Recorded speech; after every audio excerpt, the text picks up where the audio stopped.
people say, am I South African or an American? And I can tell you, that's my registration plate. Okay? Well, as my younger son's little friend said to me the other day, he said, what is Kadorp 55? I said, you're an American, man. What do you mean, Kadorp 55?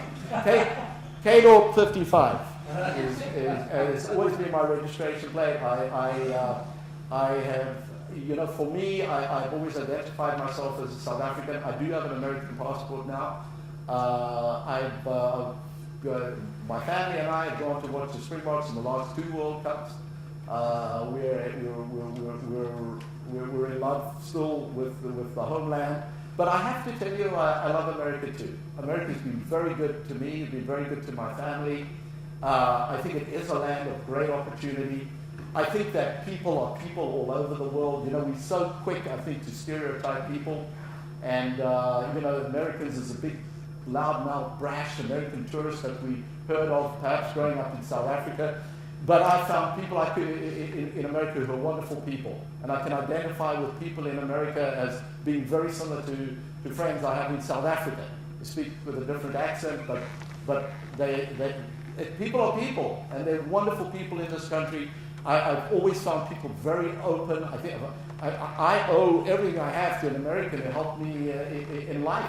I would never have achieved whatever I have achieved, which is not that much, but whatever I've achieved, I owe to this guy that I met years ago, my mentor.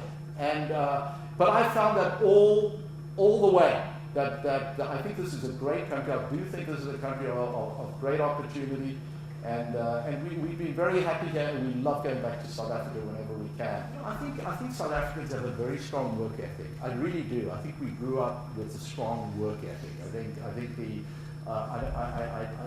think that value was instilled in us, and I think we do well.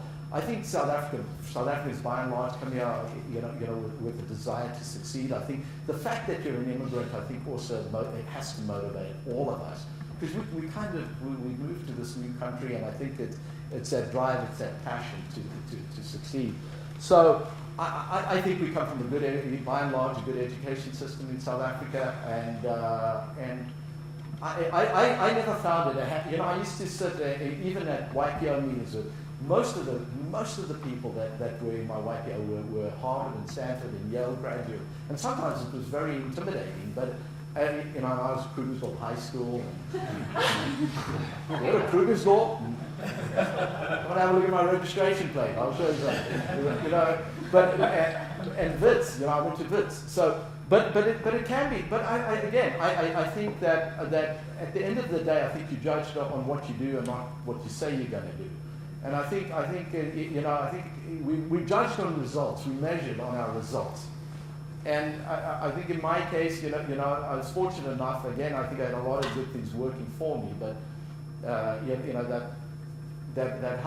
people looked, and if the results were good, I think they always respected it. And it really wasn't a problem for me. Sometimes I felt that I would have liked to have had some American education behind me, just to be. Sometimes I felt that I wasn't quite identifying with, even business speak to some degree that the guys had gone through at universities that are in America. But by and large, at the end of the day, I think, as I said, you're measured by what you do and who you are. I think all of us are. I think everything from the way we speak to the way we act to our sayings, I think those are all great advantages. And I think as long as all of us can hold on to our South African accent, so much better. I sincerely mean that. Don't be like everybody else. Be different. You can.